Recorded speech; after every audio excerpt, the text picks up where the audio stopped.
Hello. It's Kamilah Rose with the Bliss Institute. And I just literally got home from watching the Joker movie. Came out at 4 o'clock here today. And the movie really made you think. I can say that much. Yes, it was violent. I've heard all the commentary about it being violent. Yes, it was violent. But I feel like there's so many things that are violent nowadays. I don't feel like it was sensationalizing it in any way. People watch these CIS and SVU and all these other things, and nobody really says anything about that. So I'm not gonna really speak on that much. I felt like it went in line with the movie, and it's not like Joker has ever not been violent in Batman movies. We just maybe didn't see it, or maybe it happened off camera, or it was implied. And here it was very literally in your face. But I would say, we see kind of this transformation. You see this very obviously concerned and challenged individual who's kind of just trying to make it. He had a job. He was trying to go and see his psychiatrist. He was trying to stay on his meds. He was trying to take care of his mother. He was trying to live his life the way everyone says that we're supposed to. I kept running against barrier after barrier after barrier after barrier. And every time he would get back up and do his whole smile and joke act and keep it moving. And he just kept running into those walls. And it made sense to kind of watch this downfall and this breakdown where it was just too much, And it made me think about, I had several thoughts because I'm watching the movie. There's a point, so spoiler. So if you haven't seen it and you want to see it and you don't want to know what's happening, go ahead and click off now. But there's a point in the movie where he has this very long delusion about being on that Murray show. Not Maury, but Murray. And I was like, oh, okay, so this dude's like, he's not all together. He's got some issues. And then we see him run into this, I think her name is Zazie. Yes, Zazie Beetz. And just, their interaction is just so smooth. It's so clear. It's just so, it's going so well. And it was about when he went to do his stand-up performance and she's in the audience and, she's still laughing at his jokes that are bizarre. He had that joke book that was supposed to be his journal where he had the pictures of the naked women and that flashed out to the crowd and like no one really had a reaction to it. Then I started to be like, this is a bit strange. Like, I know, yeah, there's that whole somebody for everything, but I was like, I don't know too many Black women who would be like this and who would react like this to this man like this.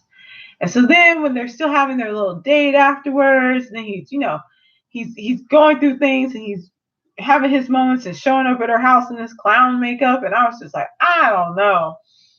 And I was sitting there and I went by myself to see the movie. So I was like, man, I wish someone had been here because I really wanted to be like, I don't think she's really there. Because I was like, I need to see, when you start getting to a movie and someone has some psychological issues and that they have delusions, I was like, I need to see someone else interact with her. Like, that's my kind of way that I determine that this is a real person. If someone else interacts with them outside of the main character, I'm like, all right, they might be real then. Like, I need someone to directly speak to them and for them to directly reply to this person. There needs to be an actual interaction. And that never happened. I was like, I don't really know about all this. I said, this girl ain't there.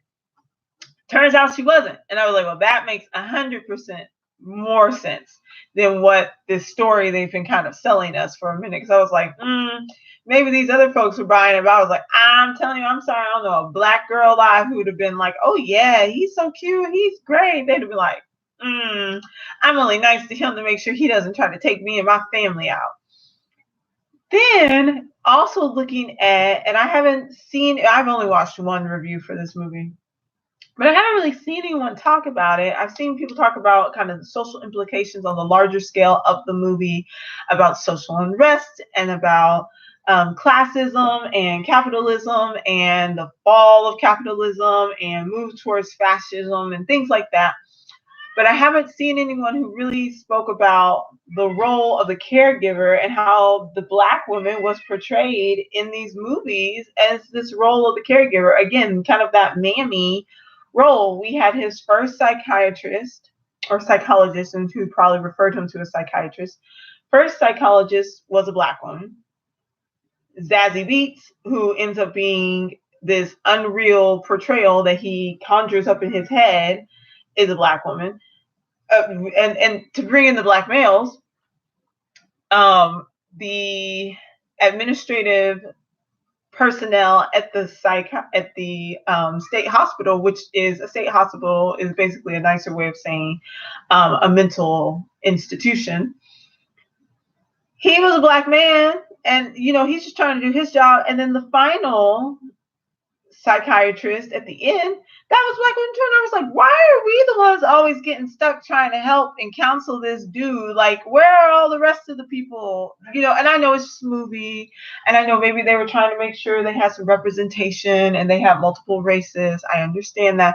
But at the same time, I was like, it would have been nice if, maybe it wasn't always us, because that is kind of how we are portrayed, is always coming in and kind of fixing. And the commentary about classism and social ills, when you have the first psychologist, when she was saying, the city has cut funding, and so this program, he had gone in to see her, and she was like, I'm gonna be out of a job next week, and she was trying to explain to him, she was just like, he was telling her, you don't listen.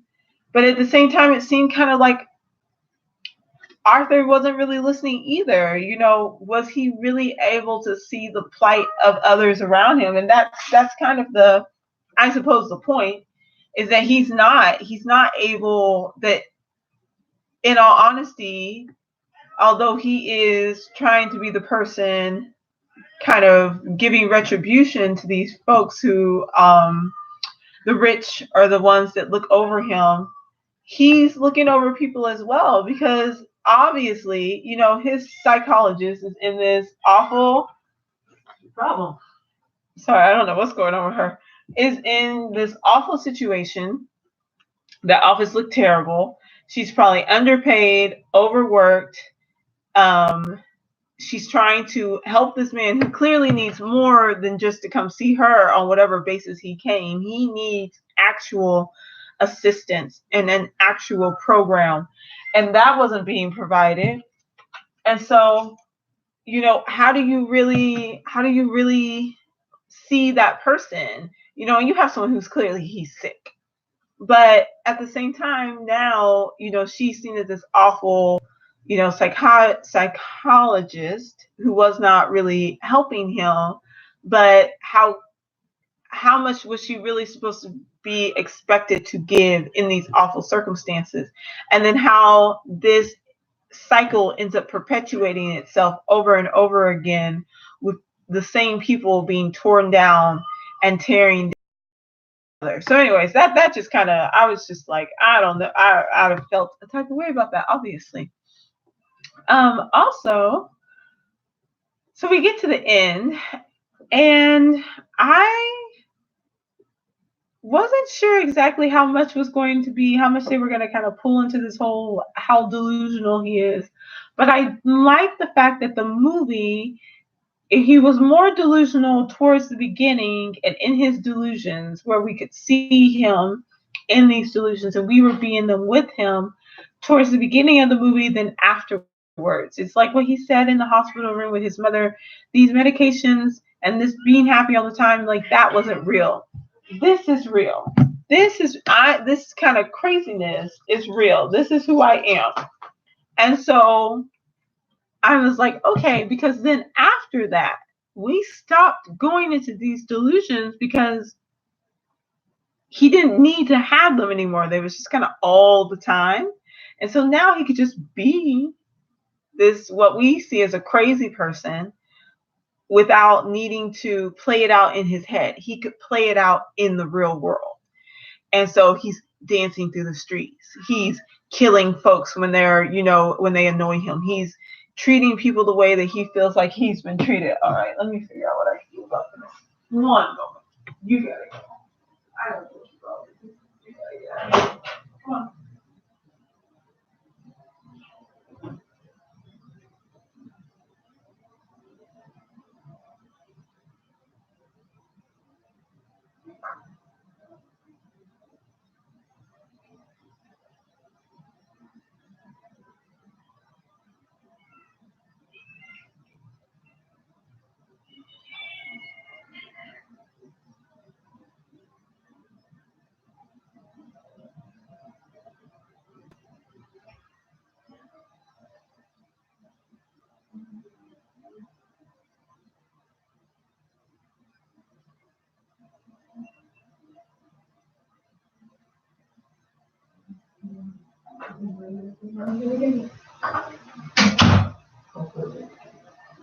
All right, we'll see. Maybe they'll make it. Maybe they won't.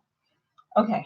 Anyways, so the full transformation. He's come out of his delusions where they have to happen in his head, and now he can live in them full time.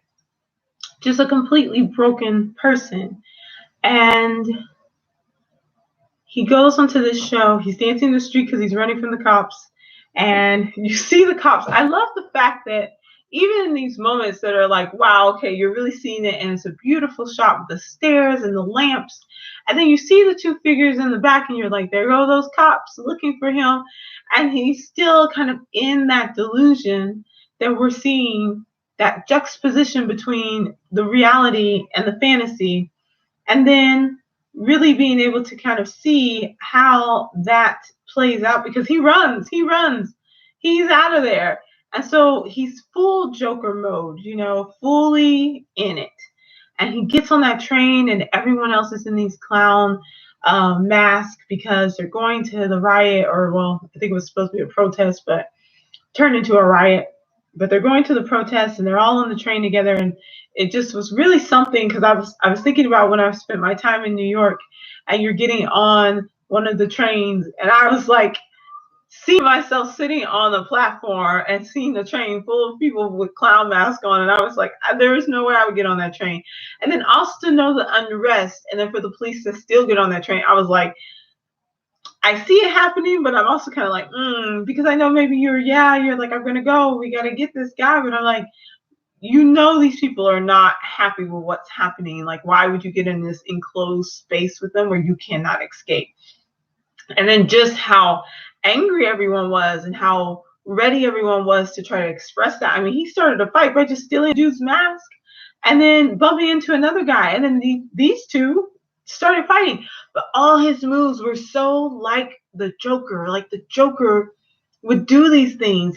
He was just like a virus who would infect the masses as he would come by, and he would rile them up, and then he would leave so that he could have that chaos around him, so that he could weave through and do what he needed to do. He created this cloak of invisibility through his actions, and in being able to rile people up, he was able to see the needs of the people, and he could activate that in order to get what he wanted out of the situation. So, then he gets off the train and he throws the mask off because he doesn't need it. He's got his face painted anyway. And I love the fact that he dyed his hair green in the bathroom at home. And you're like, okay, he is becoming the Joker that we know. And he gets to the show, and he's watching the guest, and he's listening to the news, and he's seeing all the stuff that's going on, and about the police officers that got beat up, that were chasing him. And he's just like, his ignorance of things, his feigned ignorance, because as Murray comes in with his producer, and he's like, they're hearing about what's happening on the news, you can't go in like that. And he's just like, I have no idea what you're talking about.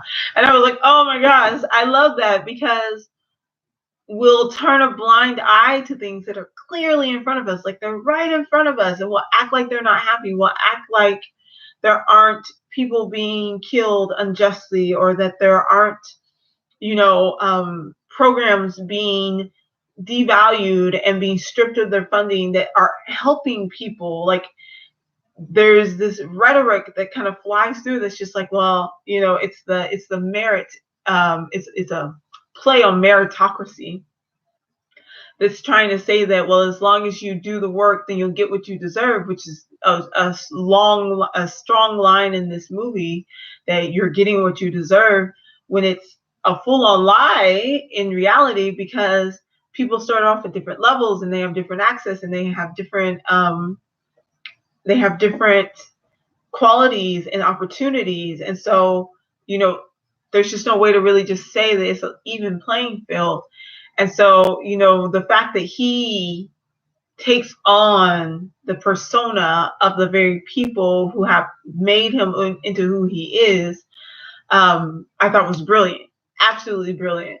And so his feigned ignorance, and then Murray being so interested in just being able to kind of be this commentator, this person who is bringing this story to the people, and really did just bring him on there to laugh at him. And it made me think about social media today, and how a person can go viral, and they'll be on TV and talk shows, and they'll get their own reality show, and they'll get music deals, and they will get sponsorships. And it makes me think in particular of Daniel, no, what's that girl's name? I don't even know, Bad Baby or something like that. And her Catch Me Outside, and how it just became this huge thing. And it was like, she was awful. She was really cruel and said awful things, and regardless of whether it was staged or real or whatever, this was not something to want to imitate or emulate or give a platform, but that's exactly what happened, and that's exactly what happens, and it continues to happen. And this idea that, oh well, they're young, or they just don't know, that again, that feigned ignorance, and trying to give people a chance who perhaps they need a little bit more space to grow, maybe not so much in the spotlight. But we see the Joker, and I loved, and no one else laughed, I would have to say, I laughed a lot through this movie, and no one else did. And I don't know if they were supposed to be funny, but I felt like it was that, I don't even know what the term would be for it, but it was this humor, or I guess something that to me, I cope with through humor, through laughter. I guess kind of like the Joker, in that there were things that they were obviously not right. So when I see something that is obviously not right, I'll be like, "Ooh, yo, that's not okay." I'm like, "You got to get out of there. This isn't safe." And like, I'll be like, "It's funny because it's absurd." That's what it is. It's funny because it's absurd, and it's meant to be absurd, and yet no one is acting like it is absurd, except for when you see someone who does it. So he's waiting, the Joker is waiting for his stage call. He's standing behind the curtain, and there's another maybe producer and a sound person or a stage person or something, and it's a woman and a man. And so the Joker's doing his whole dance thing, because he has this whole dance thing that he does all the time. And the man is looking at him, and he keeps looking at him like, yo, what is he doing? And he like nudges the lady like, do you see this? This dude is crazy.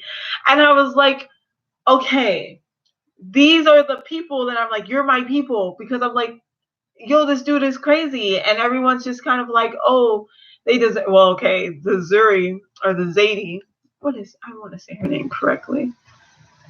Zazie. That wasn't a real reaction anyway, because she wasn't really there. But like, people propelling him to these, great heights for what he had done. I was like, that's abnormal. This reaction where you're looking at him like, and then you want to move away, you go on the other side of the room, you get out of there. That's the normal reaction. So it was funny to see that happening sometimes, but not see it happening enough. Like, people were not, as we like to say, woke. They were not aware enough. It was just more about, for Murray, I'm sure for the story, for the rating. So Joker goes out there. He's his Joker self, Bizarro, out there. And he gets there, he kisses the older lady doctor, and I was like, this is such like Joker moves. And he sits down and he starts, he's very peculiar. And then he pulls out his journal / joke book, and the one with the inappropriate pictures. And I was like, oh Lord. And he tells jokes that are, clearly not funny. And then, Murray's getting his laughs in. And then he confesses to the murder of the 3 men on the subway. And, everyone is shocked. They're like, oh, it's not real. What's the punchline? What's going on? And Murray's like, you're not being serious. And he's like, oh, I am. He was like, I have nothing left to lose. So I might as well just fully be who you think I am and be who I am, who I feel like I am. And it was really something curious to watch, because I kept thinking they were going to stop the program and kind of shut things down. And like, again, the producer, the minute that guy the Joker said it, I killed him, he was like, cut it off, shut it down. We're not doing this anymore. We gotta shut this down. But Murray, being himself, was like, I'm going to confront him. It's like a display of ego, because it's like that, like you could actually, quell the situation, that you could be the person to bring him, the Joker, to justice. Like, nah, fool, you're not crazy enough to play at this level. And so then the Joker is like, you get what you deserved, and pow, and he takes out Murray point blank in the face on the cameras on live television. And then the cameras are still rolling. People are screaming, they're yelling. I was scared he was going to go on like a rampage, but he just he went there for his purpose. And then he wandered off, and then he's arrested and things, and he's going through the streets, and everything is in total chaos. But again, that just ignoring what's happening around you, because I would randomly see people like wandering around, and then you get to the movies and you see the Zorro movie is playing, and then you're like, oh God, it's coming, because the origin story of what happened to Bruce Wayne and how his parents were killed. But then I was also like, so that they're going to do a demonstration in front of your building, and that like there's chaos happening in the streets and people are angry, and you go to the movies with your son with no protection, no bodyguards, no nothing. And in the context of this movie, not per se the general, accepted storyline of what goes on with Bruce and his parents, I was like, that doesn't even make any sense. Like, but it's one of those where it's like, again, if you feel that you're so insulated from the happenings of everyone else, like no one's going to do anything to you, we'll be fine. Oh yeah, they're all upset, but they'll get over it. They're just mad because I called them clowns. It's no big deal. They are clowns. They're proving that they are clowns. And as I sat there listening to this, I was like, wow, this is really what people are talking about. This is the real true example of why everyone is so angry, because of just a lack of ability to see what's happening around them, and that other people are having such a difficult time. And watching the Joker as he's driving through the city and juxtaposing, there we go, that against the beginning where he's on the train riding through town, and how sad he was, and yet how elated he is now in this delusion that has become a reality. I was like, this is a true case of character development in a very frightening, horrific way. Also that commentary and the story about Thomas Wayne, Bruce Wayne's dad, Alfred, the lack of any conversation from his mother, Mrs. Wayne. I was like, so this chick doesn't ever talk. Like, she just has nothing to say. And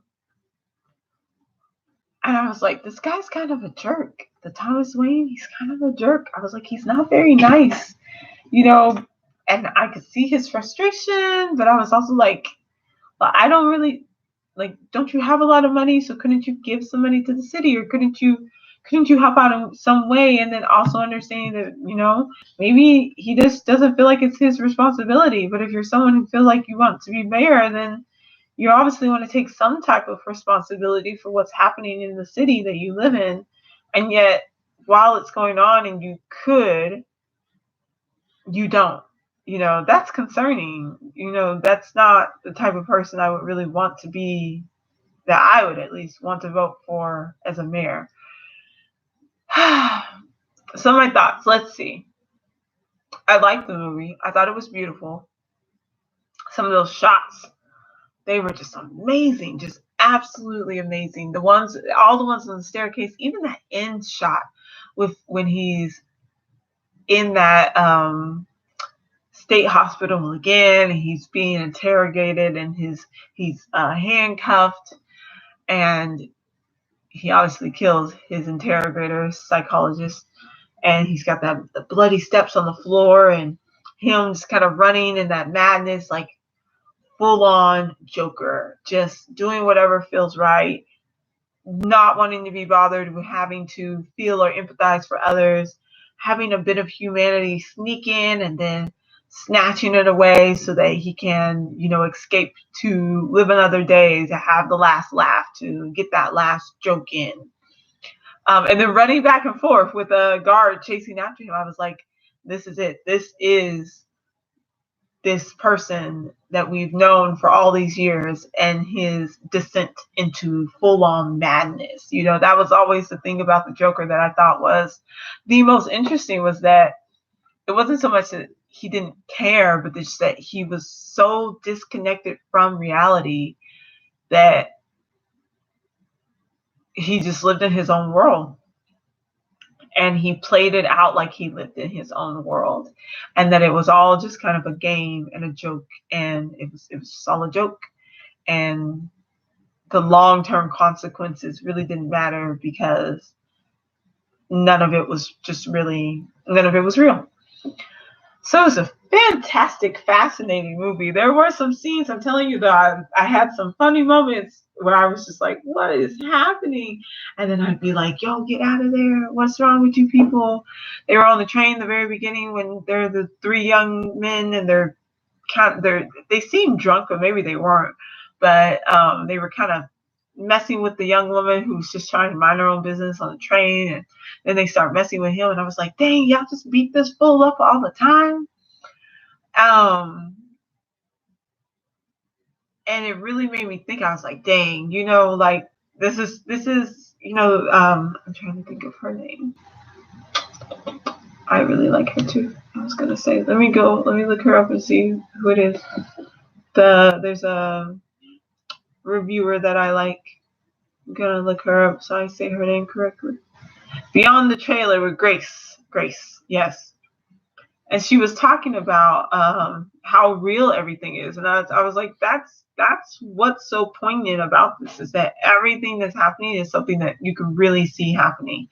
And like with these interactions sometimes that I have, and I'll use my job as an example, but I'll be at work and everyone's like, you're so calm all the time, and I was like, I look at some of the things that are happening here, and I'm like, it's madness. Like the reactions and the inability to speak your truth and things like that, and trying to put on that happy face and then having breakdown somewhere else, and and it's not like it's every day, and it's not with a lot of people, but it's normal human interactions and behaviors, but that we just don't talk about in the general conversation. And I'm like, if it's happening and it's real, then we should talk about it and we should acknowledge it, and it shouldn't be something that's like strange and hush hush. And in working in the field I work in, like, you see people who every day, the workers, the folks who are receiving services, the folks who are on the front line trying to help and make things better. All of them, everyone is just trying their hardest. And it's really hard to see the small steps that are made and, wanting to be happy with that progress, and then knowing how for some folks it'll make a large difference and for some folks it'll make a really small difference. And just that importance of being a ear to hear others. That's all it is. So yeah, there are folks who are upset. And folks, I guess there's a whole thing going on about the violence in the film. I think one of the things is I think it's hitting too close to home. I think it's too close of a commentary on what's actually happening in our world today, and people just don't want to deal with it. They want to see a Joker. They want to see a clear villain. They want to see a villain who they know this is the good guy and this is the bad guy, and I'm going to root for the good guy. Batman all the way. I still love Batman, but I'm also kind of like, Dark Knight series, you saw Batman had his problems. Everybody knows Batman has his issues, And so it's just nothing's clear cut, and we have to remember that. So anyway, I thought it was a good movie. Film. I was kind of like, I don't know what's happening with you people, because if I saw this dude looks crazy. Like, he looked like he needed some help, and to just not run across a single person who was just even remotely kind to him. Fascinating to see. Fascinating. And also interesting to know that that's more than likely many people's reality. So just go check out the film. It's good. It goes pretty quickly. There were moments where I kept saying, like, is this over? It's not over. Is this about to be over? And there were so many points where I was like, okay, this is the end. And I was like, no, how long has it been? It hasn't been long enough. Okay, maybe this will be the end. But it does keep moving. It keeps you interested. It's not going to bore you, and you'll be like, oh God, this is so long. It's a good movie. Check it out. So anyways, that's Joker. Pretty good film. All right. I think I'll come back because I want to talk some more, but I'll see y'all in a little bit.